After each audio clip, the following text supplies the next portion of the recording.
Good evening, hello and welcome to Brass Tacks. I'm Anusha Soni. The Karnataka government has issued a new circular for the survey of all Arabic schools in the state which function under the jurisdiction of the State Education Department. Now, roughly there are about 203 aided and unaided schools and pre-university colleges in the state that teach the language of Arabic. All these schools are under the scanner of the government. Now, this move comes after it dawned on the state government that the survey of madrasas in Karnataka, on lines with what was done in Uttar Pradesh perhaps, may not be legally tenable.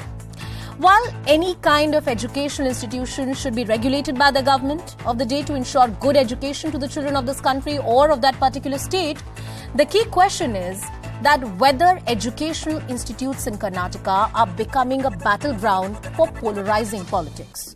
The Muslim groups, as expected, have opposed the move. But the government may arguably have a legitimate concern about what is being taught in all these institutions. Mere politics or a regulatory move which was long overdue. Our top focus on Brass Tacks tonight. At a time when the Karnataka government is being accused of saffronizing education, the Bombay government has taken a big decision. Around 200 Arabic schools, mostly in northern Karnataka and the coastal districts, will be regulated.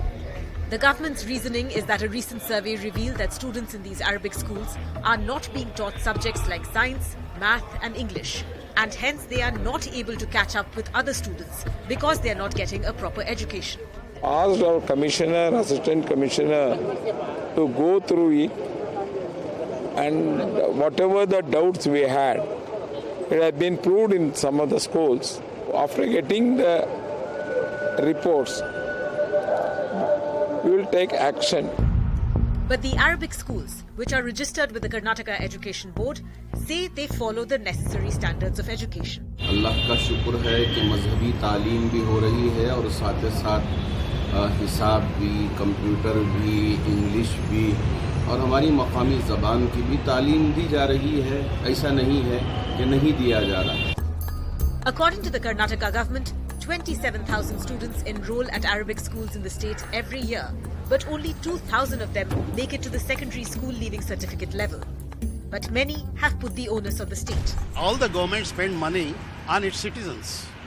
The citizens include Muslims. Hence, Muslims' share has to be spent on them. All the money which goes in form of taxes from the citizens of the country is spent on the citizens back after the expenditure is taken care of. The opposition has accused the Bombay government of targeting minorities. If education is to be regulated, they should be regulated to all the communities. And they should not try to create a panic among the minorities. Karnataka state and India is a secular state, and you can regulate education, but the law should be same for everybody. So is the regulation of Arabic schools for the sake of improvement, or is it a question of imposition? All right, opening up this question to our guest as well. Is this a much needed regulation in all these Arabic schools? Roughly 200 of such schools and thousands of students are enrolled here. Or this is an interference of politics which is happening, which the opposition is accusing the government of.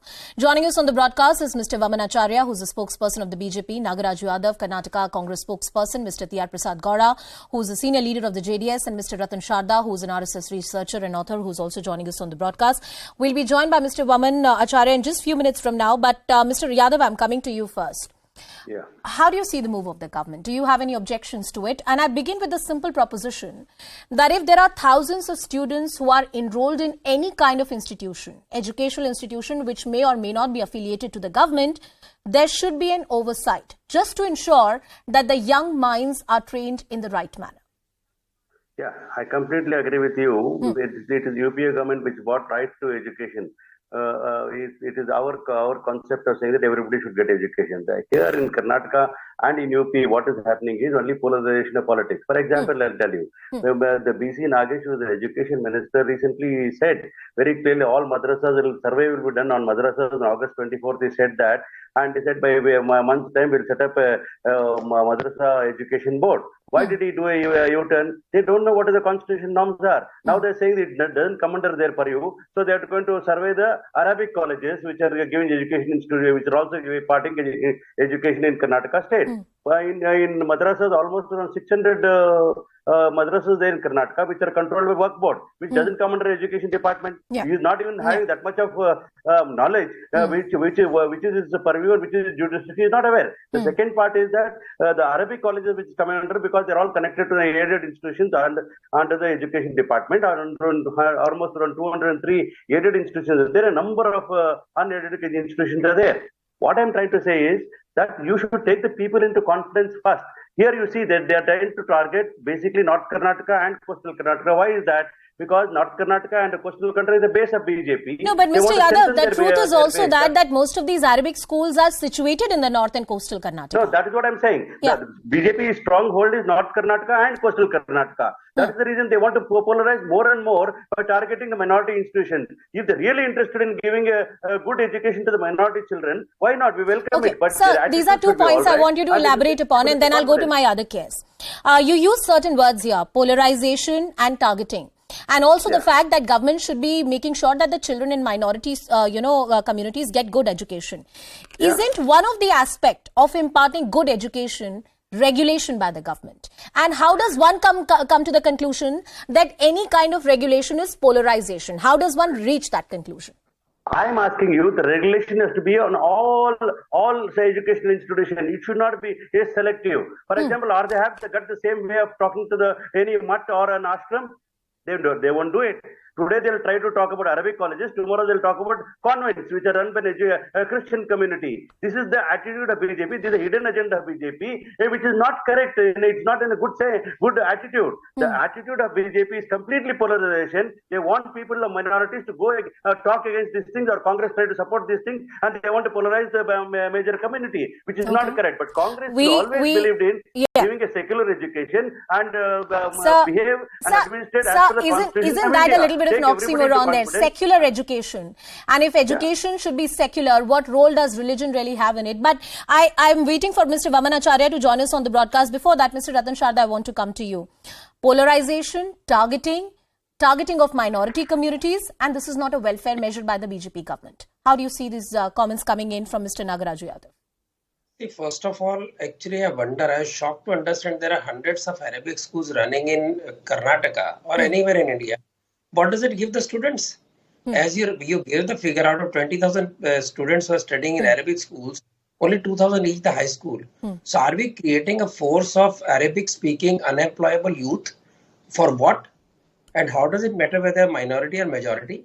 When we were in school, we were told to take a certain language because that would provide you better employment opportunity. What does Arabic apply? What does it give you? So a very basic secular question is, why are we running schools which ultimately end up with youth who are totally disconnected with the locals, who have no job opportunity in India, anywhere? So where do they go? So this first question should be why these schools are running at all. Whether they are Muslims or Christian or Hindu, that is not the question. Secondly, if at all it is a running, how does it affect the minority? Why should minority identify in India with Arabic? Are we anywhere connected to the Arabic country? No. If you cite certain examples of Saudi Arabia, these people will cry, but we are not Arabia, we are not Middle East, we are Indians, we have different mores. If we are different mores, my dear friend, if you believe your Islam in India is different, then why are you forcing the kids? No, but sir, the other side of the argument, Mr. Sharda, the other side of the argument is that while you may legitimately argue that there are no economic benefits for you to learn Arabic, and why are you even learning this language, while that may be a plausible argument, if a certain community wants this language to be learned by their children or by the younger generation because their original holy texts are in that particular language, I don't see anything wrong with that. Is there something wrong with that? But why are we educating people? Tell me, what is the purpose of education? Having better life. You can earn your bread. You can mingle with the people with confidence and do something more for yourself. It is not for somebody else. It is for your own self. That is my point. And but there was an interesting argument that Mr. Nagaraju Yadav also made, sir. 10% people Sir, there just was 10% people end up in school, then that is totally wrong. No. Why should only 10% people go to normal Mr. school? Nagaraju Yadav also said that will you draw a similar kind of a regulatory mechanism for the mutts or various Hindu religious institutions which are learning? Because even in today's day and age, there are a lot of young enthusiastic people who want to learn Sanskrit, and perhaps Sanskrit may not give you that kind of employment opportunities as we would like it to. Correct. Yes, but Sanskrit is a rooted language of India. It is not coming from Saudi Arabia. My question is, what is my minority people's connection with the Saudi Arabia? Why Arabic language is so important to identify yourself as a Muslim? There are millions of Muslims who identify the local language, whether Hindi or Malayali or whatever. Okay. Here we are arguing about something which is totally alien to us. I want to bring in Mr. Mr. T.R. Prasad Gowda also into the discussion. Mr. Gowda, the argument that Mr. Ratan Sharda is making is that there's nothing wrong with regulation. If there's regulation, what's wrong with that? And what is the need and necessity to run these institutions in the first place? Your arguments, your thoughts. Yeah, see, it differs from person to person. Our perception is different. See, when we are all studying in the schools, and I hope it all comes under language section. Okay. First language, you can choose mother tongue. We used to choose Kannada as first language. Second language is English. Third language is Hindi. And if anybody wants to take up as a language, even if it is French, Arabic, whatever it is, but first language will be given to the first preference to the mother tongue, and second. It is a preference based language. If anybody wants to study Arabic as a language, let them go and study. There is no, but when they wanted to study science, social studies, or whatever it is, that should be the media is English. See, Arabic it doesn't going to hurt anybody. But if if a person wanted to learn Arabic, let him go and learn. There is no harm in that. Okay, if sir. I wanted to learn Arabic, I have all the liberty. I want you to come to the second aspect of it, where the government is saying we are going to survey these schools. We want to know what is being taught in these schools, and the Congress party and the opposition, and I want to know the JDS stand on this as well. Do you see this as an attempt of polarization like the Congress party, or this is a much needed regulatory reform that should have been brought in the first place? Madam, BJP government is here in Karnataka is no administration at all. To be honest with you, no law and order, no administration. Anybody will understand very easily. No administration, and they have introduced recently. They have introduced in Moraji schools RSS classes. They have introduced RSS classes in Moraji schools, and now they wanted to do all these things, but it's a kind. I agree totally, because anybody. No, will I don't think there are RSS classes which are introduced. RSS was allowed to conduct certain camps there. That was not a part of their curriculum. I think that's incorrect to say. No, in Moraji schools, they are. See, these are all the things. These are all the things. They are just provoking. They are just provoking the whole system, and which was it was very nice. Now they are trying to just reorganize everything, which people, most of the 90% of the people are not willing to. I take your point, and we finally have Mr. Vaman Acharya, who is the spokesperson of the BJP, with us on the broadcast. Mr. Acharya, good evening. Thank you for joining us on the show. We've been discussing this entire issue pertaining to the Arabic schools and the manner in which the government wants to regulate them for the last 10 minutes. And your political opponents, the Congress and the JDS, are of the view that look at the timing. Look at the manner in which you're doing without taking the community into confidence, because you could not do any kind of survey on the madrasas because you don't have the legal basis of it. Now you're going after Arabic schools, and this is merely a polarization move. Respond to these charges, sir.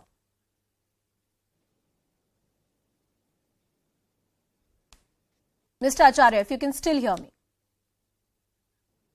Yeah, one is there are about 200 in Karnataka, of which, but hardly some less than 2,000 students reach up to SSLC. There's a huge problem with Mr. Acharya's internet connection. We've been trying to fix that. Mr. Nagaraj Yadav, you had a point to make. Please make that. I'm waiting for that connection to be fixed. From 27,000 to 2,000 people, students only are reaching to secondary education. I'm asking that let us have a survey of the government schools in Karnataka state and the corporation schools in Karnataka state. What is the dropout status? Why are they closing down the schools in Bangalore and Karnataka state? Government schools have been getting closed out because there is no admissions. Why is there no admission in the schools which have been started by the Congress on years back? Why are the students are not coming to the schools? They should look into all this thing. No, first the government schools which are in a very elaborate condition, which are not doing their duties on time. There is no appointment of teachers on time. There is huge scams on appointing teachers there. There is no infrastructure there. There is no classrooms existing properly. There is no toilets. Mr. Nagaraj Yadav, I think your audio, you've muted yourself. You'll have to unmute yourself. It is not a crime. Arabic language, they are learning Quran and basic Islamic studies. What is wrong with it? In that also, Arabic studies and the institutions of madrasa and this Arabic schools have also got called maktab, where they are giving math, science and English education also. Mr. Ratan Sharda, this is the point that intrigues me, that the present BJP government in the state of Karnataka has been there for some time now. This is not that this is the only year which they're in power. They've been in power for a long time now. Why break up all these issues so close to the elections? The timing of it is something that the BJP might want to answer, and we would raise that question to them, that whether it's hijab, whether it's other matters. The argument that the opposition is trying to make is that you're making education a battleground for polarizing politics. You're bringing up these issues because you've not delivered on the issues of governance. Yes. See, people are so cut off from their politics, from the roots, that they will make any excuse to create some sort of polarization. One person just talked about RSS camp in a school as if they were running shakas compulsorily in the school. So that is the kind of hatred they have. Coming to the education, as I said, if these people only 10% end up in the schools, there is definitely something wrong with the earlier education. So if there is something which doesn't, if we are financing some education which doesn't end up with the child getting any benefit out of it, then why not find out what's wrong with it?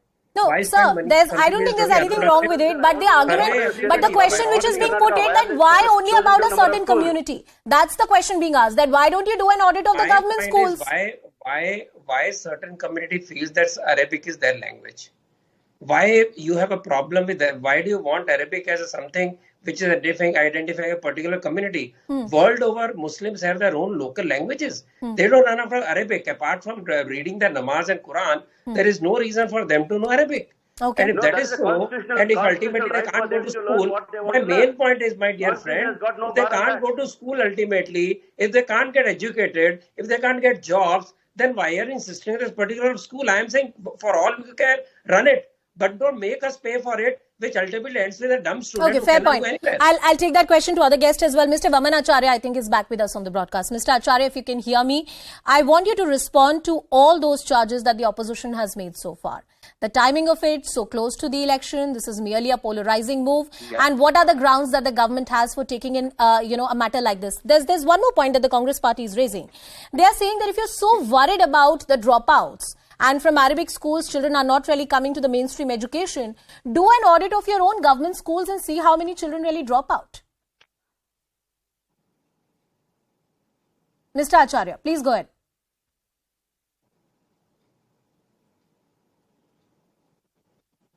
All right. I think that's a problem with that line. I apologize for that issue. I would like to answer certain things raised by Yes, Mr. Gowda. Please go ahead. Please go ahead, Mr. Gowda. Hello? Yes, Mr. Gowda. Please go ahead. Mr. Gowda, can you hear me? Mr. Gowda, can you hear me? Hello? Yeah, I can hear you. Please go ahead, sir. Please go ahead, sir. We are having some... Yes, I'm asking you. You wanted to make a point. Please go ahead. Yeah. Yes. See, madam, BJP, during this tenure of their administration, they are all trying to, they have not at all followed secular principles. While installing their governments, while installing their candidates, they utilize the constitution. Indian constitution is the biggest constitution written by Dr. B.R. Ambedkar. they are all benefited out of it. But they are not ready to follow the constitutional, the mere principles of constitution. Now they always wanted to change the whole lot of things.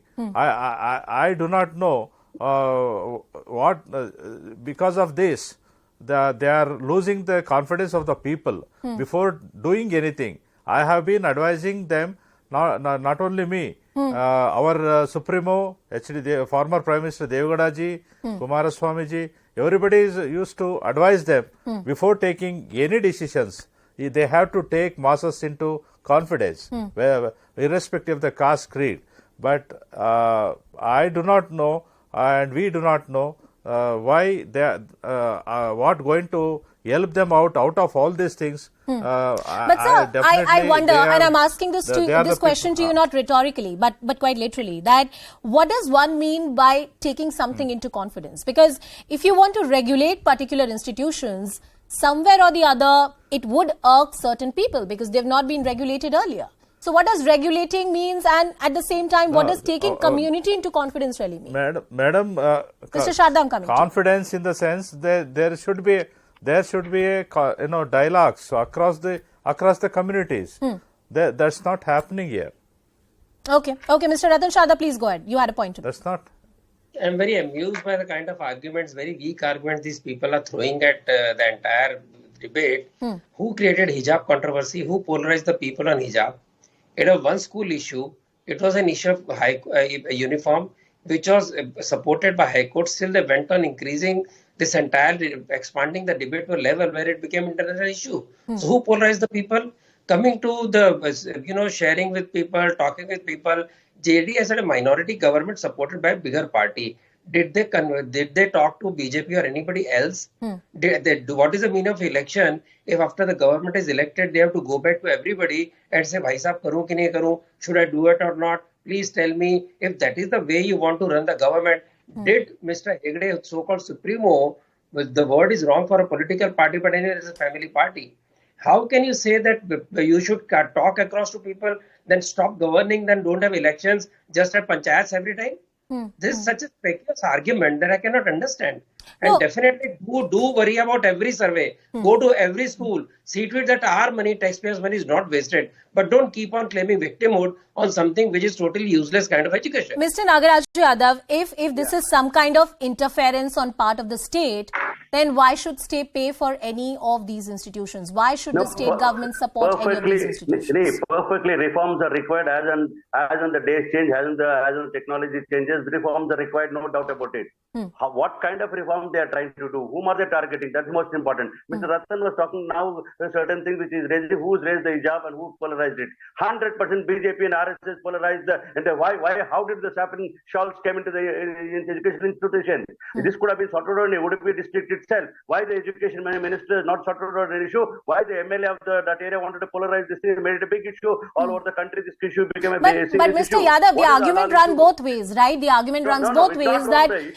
Hijab issue could have been sorted out in a district level. They didn't want it to happen at district level. What did Ishwarappa's son did it? He distributed thousands and lakhs of saffron shawls. Is this a way of doing it? Mr. Ratan should answer this thing. What I'm trying to say, reforms are required. Technology, as the technology changes, as the situation changes, as the country grows, we definitely need a reform. But at what kind of a reform they're trying to do? Whom are they trying to target? Because North Karnataka is BJP based, and coastal Karnataka, you know it very well, it's an experimental place for BJP to polarize the Hindus, and they want to target these things. Madhu and Rao, who is the spokesperson of the BJP, is also joining us on the broadcast. Sir, I took your point. We've been trying to get a BJP spokesperson for a very long time. Mr. Madhu and Rao is also with us on the show. Mr. Rao, thank you for joining us on the broadcast. We have limited time, so I want you to make your point. How is the government justified in taking the action that it has taken? What are the legitimate grounds you have? And if the BJP government feels that this is the much needed regulation, you must have grounds for it. Tell us what those grounds are. My one, I think since the time is less, I will just sum it up. Sure. I was just listening to what Mr. Yadav was telling. I mean, it's sad that you want to see color and color and the religion in every aspect of life. The point is this. The point is Let what him make his happens. point. Mr. Yadav, let him Come make on, his point. can I make Mr. a Yadav, point, please let him make his point. No, Mr. Yadav, please. I will not allow one guest to speak over the other. Mr. Rao, please go ahead. Now the point Mr. is Rao, this. please go ahead. Yeah. If there is a complaint from the students that they're not even capable of competing with the students of other schools, what do you expect the state Did to you get a take complaint action? from a student, sir? I will tell you something. There have been, in fact, the minister has gone on record to say there were complaints which have received. Then why did the government take a U-turn when it came to the survey Now, of the when madrasas? when the survey is going on, in order to check whether what is happening, and you come to know that the Arabic, what has been taught in the Middle East and such, that aspect has been being taught, and it is not even to the level of the other schools in Karnataka. Forget about CBSE and ICSE. Do you mean to say that the state should keep quiet? No, the state should not keep quiet. You should regulate these institutions. You That's should what make we are sure trying to do now. you should make sure Try that to they are up to the understand, standards and the right? young minds are not trained in a manner which is not amicable for them and for the country. Who should be responsible? Yes, my yes. question is, who should be responsible till now? What action had the Congress taken? How much of money was released? Why were the money not released to Mr. Rao, upgradation of these another institutes? point that was rigged up in this debate, and I want you to answer this, which is that why did the government take a U-turn when it came to the survey of the madrasas? Was the education minister not aware about the legalities of how madrasas are governed in the state of Karnataka? Please answer that. See, it's a question which it's a very difficult to answer in a way, because as a state, as a government, we need to take some actions. And if suppose say some actions are not correct, fair enough. What's wrong in telling that, okay, you're wrong, fair enough. We are not on that.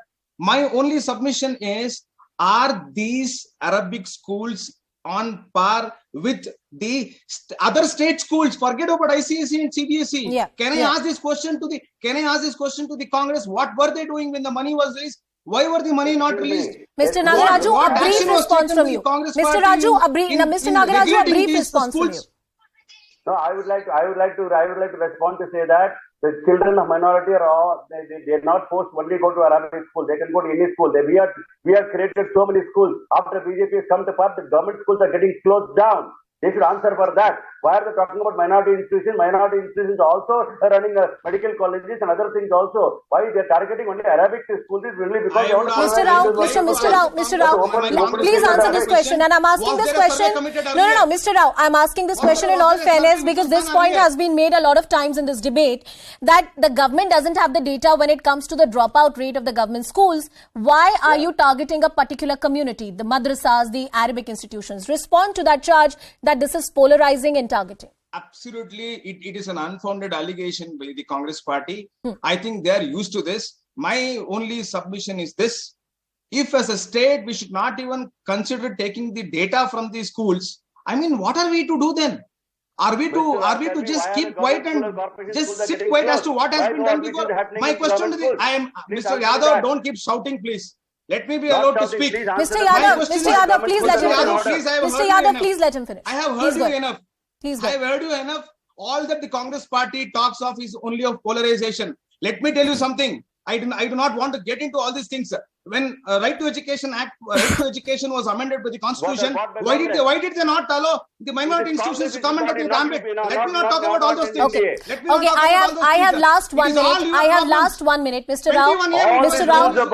21A, Article 21A was... Mr. Rao, one last question that I want to take from you, because the JDS and the Congress party have been talking about it. Mr. Rao, one last question that I want to take from you. Let's not talk about polarization. All right, let's not shout over each other. That's now how debates would be done here. Mr. Rao, I want to come to you. The timing of the move is being questioned by the opposition parties. You're very close to the elections. The allegation is you have not delivered on your poll promises. There is no good governance. And that is why you're trying to communalize the education sector in the state. Respond to that. Well, that is an unfounded allegation. Each and every time when any government takes any call for that matter, it is based on some reports. And if action is taken, then allegation is made that it is taken at a particular point of time. If it is not taken, then they will say, oh, you have not taken an action. So what is the best time to do is left to the government. You mean to say that we did not have any information as to when it is to be conducted? I mean, I really do not understand.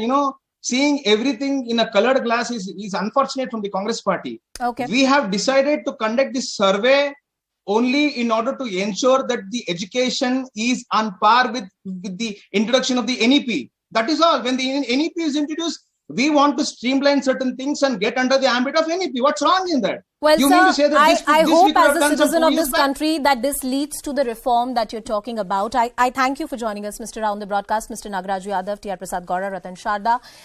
Thank you, gentlemen, for joining us on the show. Only time will tell what kind of reform do we see. And, of course, the politics around it, this entire issue cannot be ignored.